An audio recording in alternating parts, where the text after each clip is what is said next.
একদমই সহজ জিনিস, মানে এর থেকে সহজ জিনিস বোধহয় আর হয় না। আর আমি তো এইসব কিছুই পারতাম না, এর সম্পর্কে আমার কোনো ধারণাও ছিল না। তো আজকে আমি সেটাই বানালাম আজকে। হ্যালো বন্ধুরা, শিউলি বলে কি তোমাদের সবাইকে স্বাগত। আশা করি তোমরা সবাই ভালো আছো, আমিও খুব ভালো আছি। আজকে একটা নতুন ভিডিও নিয়ে তোমাদের সাথে চলে এসেছি। তো দেখো, এখন বাজে 6টা, আমি উঠেছি 5টায়। তো এই 1 ঘন্টায় একবার বেরোচ্ছি, একবার ঘরে যাচ্ছি। কিন্তু এই 1 ঘন্টা পরে এসেও দেখি কুয়াশাটা এখনও কমেনি। প্রচুর কুয়াশা পড়েছে, আর কুয়াশাগুলো এমনভাবে পড়ছে যে মনে হচ্ছে ঘর থেকে বৃষ্টি হচ্ছে। তো যাই হোক, আমি চারপাশটা একটু দেখানোর তোমাদের চেষ্টা করছি যে আজকে প্রচণ্ড কুয়াশা পড়েছে এবং ঠান্ডাটাও কম পড়েনি। তো আমাদের বাগানের দিকটা আসলাম, কিন্তু আমাদের ওই পাশে যে জমিটা আছে, শাকের যে মানে শাক টাক লাগিয়েছি যেখানে, তো সেখানেও পুরোপুরি বোঝা যাচ্ছে না যে সেই জমিটা দেখো, দেখতে পাচ্ছ? আমি তাই দেখতে পাচ্ছি না ঠিকঠাক মতো। তো যাই হোক, তো চলো একটা জিনিস দেখাই।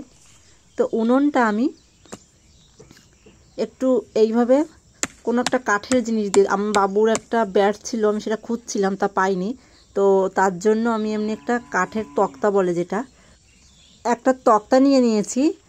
আর তক্তা দিয়ে আমি পাশে একটু পিটিয়ে নিলাম, কারণ এই যে এরকম একটা জিনিস, তো পাশে পিটিয়ে নিলে পরে মাটিটা বসে যায়। আর মাটিটা বসলে পরে মানে উনুনটা আমার খুবই ভালো হয়, তার জন্য আমি একটু। আর এদিকে আমি উনুনটা ঠিক করতে করতে আমার হাঁসগুলো দেখো চলে এসছে বাড়ির ভিতরেই। আর হাঁসগুলো কিন্তু দেখতে দেখতে বেশ বড়ই হয়ে যাচ্ছে, কিন্তু ওদের আর একটু বড় হওয়ার দরকার ছিল। মাঝখানে আমি তেমন একটা খেতে দিতে পারিনি, মানে ওরা প্রচুর খায়, হাঁসের খাবার যারা জানো প্রচুর লাগে, কিন্তু সেই পরিমাণ অনুযায়ী খাবারটা একটু কম হয়ে গেছে। তো যাই হোক, আমি উনুনটা এবার ওই ভিতরে দেখো গোল করে নিয়েছি। এবার এই মাটিটা আমি এই নিগড়নির সাহায্যে, এটাকে বলে নিগড়নি, এবার নিগড়নির সাহায্যে আমি একটু তুলে নেব, কারণ হাত দিয়ে তো করা সম্ভব না, ওই জন্য। এবার আমি মাটিটা তুলে নিচ্ছি এইভাবে পুরোটা, মানে উপর থেকে পুরো নিচ পর্যন্ত আমি এই মাটিগুলো খুঁড়ে ফেলে দেব,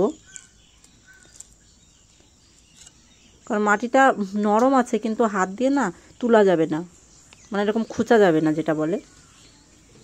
আর এই মাটিটা এতটাই ভালো, এই মাটি দিয়ে না আর একটা জিনিস বানিয়ে তোমাদের দেখাবো, সেটা শেয়ার করব।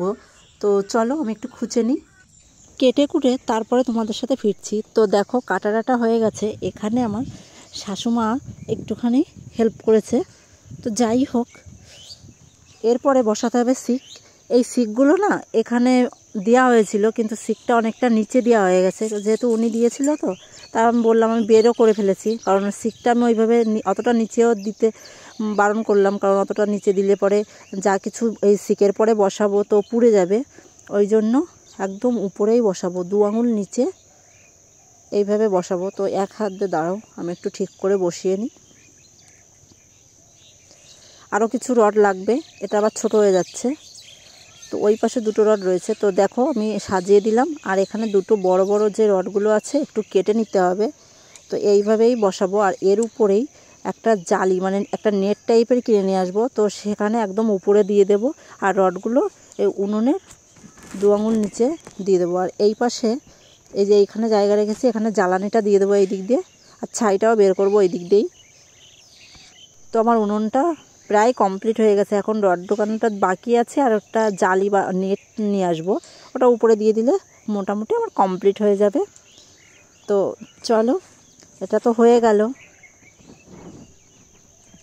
আর এটা না মানে কি বলবো, এই তাড়াতাড়ি করে যে কেটে দিলাম, ভিতরে মাটিটা অনেকটা শুকনো ছিল, দেখো এই উনুনটাও অনেকটা কিন্তু শুকিয়ে গেছে।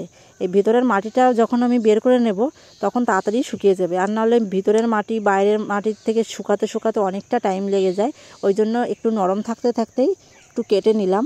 আর এদিকে আরও 2টো জিনিস, নতুন জিনিস, দেখো অনেকটা মাটি বেরিয়েছে, 2টো নতুন জিনিস, মানে এই মাটির থেকে অন্য ওই পচ্ছে বলে অনেকে, আবার এটারে অনেকে কি বলে আমি জানি না, কিন্তু আমাদের দেখি মা, শাশুড়ি মা সবাইকে দেখি যে এইসব বলতে।